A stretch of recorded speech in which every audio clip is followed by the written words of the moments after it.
po tayo dito sa Araneta Coliseum. Batiin natin ang ating mga kapamilya sa Pampanga. Maya pagap sa napon kay Kayungan. Ingat kayuken. Every time we greet our friends from the province, parang nagugutom ako. I remember yung mga pagkain nagkain ko sa mga lugar na yun.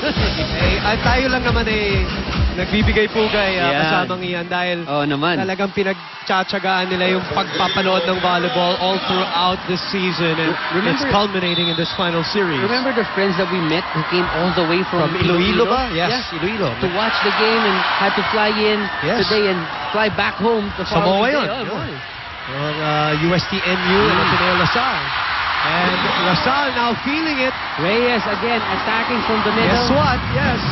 She's been quiet with the first 3 sets, but that middle attack could be the key that they haven't really utilized so far. And Coach Ramil, I'm sure, has emphasized to the girls, let's stick to that play till we end the set. And Ateneo's not doing what they were doing well earlier.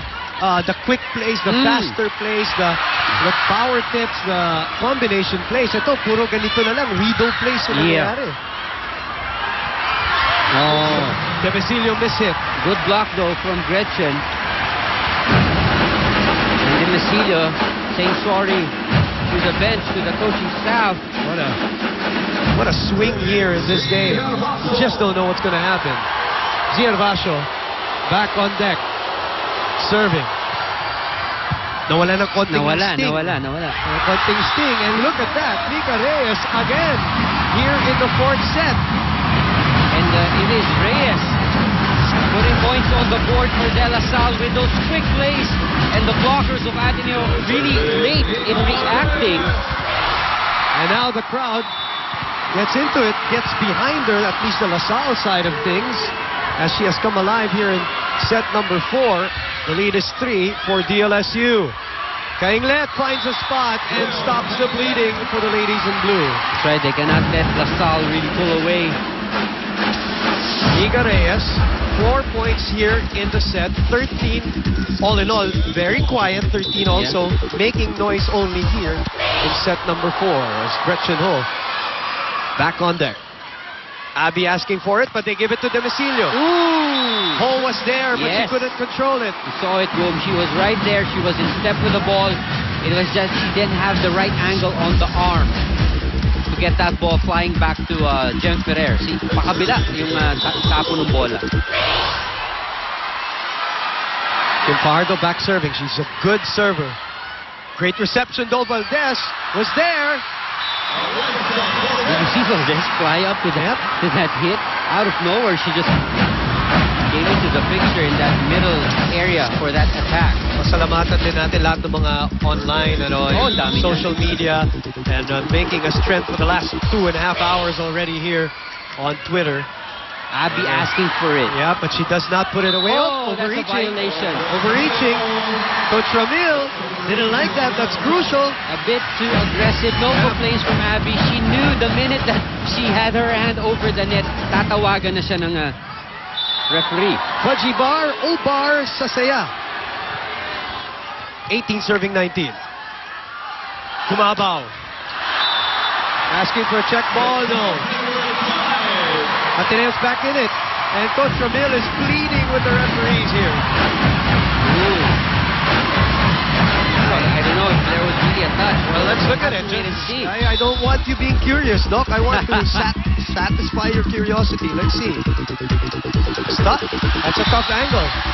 In the meantime, Ateneo surges ahead here. 2019. And another questionable call, at least when you ask Coach Ramil. He's complaining here on the sidelines. But it happened right in front of our referee, first referee, Yul Benosa. Well, Ateneo cannot be distracted here because they have come back. Phil Kainglet, 20 serving 19 crucial moments of set number 4. Kumabaw. That's out. That's clearly out. And this is a La Salle team that knows how to handle this kind of pressure. At least when you talk about recent years in their history. As Sid De Basilio is back serving for the LSU. Nice serve from Demecillo. Combination play. Oh, that's too easy for Too LaSalle to easy. take. But Oh, Fajardo having Oh. a hard time. Ferrer, Valdez, block. Buhay pa yan. Oh, she kept it alive. Yeah, Ferrer is there. Again, a save by Gohing. Woo! But they were not able to Jem send Ferrer, it that back. was an attack credited to Jem Ferrer. A rare attack by Jem Ferrer, the player who actually dreamt of being a libero more than anything else. That is her dream position. Look at this. When she attacks. I don't know if that's the first point of Jem from an attack. Galang going with coverage. Kumabaw. Oh, nobody home for Ateneo. And we are at 21 all. Can you take any more? These girls are not disappointing each and every one of the 17,500 fans here at the Big Dome. The captain is back on deck. Lazaro, good reception. Reverse set. Demecillo was Nice. there. Nice dig. Kumabaw again. Oh, too Oh! low. That's too low. Oh, no. She knew it. She knew it. She was asking for it. Oh, no. Sumeda siya sa bench. One more. Bawi. 22-21. Kapit po kayo. At iyan ang talagang salitang ginagamit natin sa volleyball. Tama. Pero Walang ngayon, bibitaw. Pero ngayon, literal, pati sa bahay, kumakapit ang mga tao. Dahil this is down the wire here in set number 4. Galang, off speed. De Jesus was there. Oh, what happened I there? think they were going to go with a back row attack. Kumabaw. Nobody home again. Sabi nga niya, bawi. Isa pa.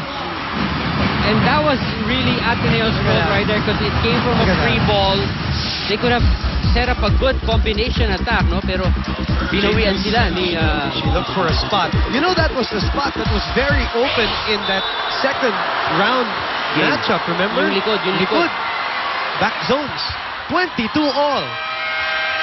Oh, they're like 7 players. Oh, no, LaSalle. Yeah, they're like 7 players on the floor. Valdez was in there with Denden Lazaro, the libero. And I saw some of the fans from behind us signaling, Tinuturo. umalis ka dyan. And that happened right in In front front of Coach Roger Goreev. Look at that. 7 players on the floor as Valdez was there in the corner. Yung paa ni Valdez, her right foot was... Wow, what a crucial mistake. Oh. Let's see if that will be the telling point here. 23-22. Herbacio, that's too easy for LaSalle. Underhand set to Galang. Galang puts it away. And sets up set point for LaSalle in set number 4. Timeout, Coach Roger Goreev. Ang bigat ng error na yun, Doc. Babagsak na yung bola. Ako, nakapag-minded na kayo na wala na kayo sa sarili niyo. Girls, huwag niyo pairanin yung emosyon niyo. Maging composed kayo sa loob. Alam naman niyo kung sino papalo. Alam niyo kung sino papakin niyo. Anong problema natin? Ha? Huwag niyo isipin. Narinig niyo ba ako? Huwag niyo panahalin dito. And now, Ian, the tables have been turned. It is Coach Roger Goreev pleading for composure from the Lady Eagles. Remember our first game boom in the men's division, game number 1, same thing happened. And that has to be eating up at the back of your head. Yes. You know that it's happened before. Set point for Gumabaw and the rest of the Lady Archers. 24-22. Walang Ateneo play. scrambling. Yes, walang play from Ateneo. Free ball. Reyes puts it away. And guess what? LaSalle has tied Look it. at that crowd. And we will be back with set number 5 in game number 1 of the UAB Volleyball Finals.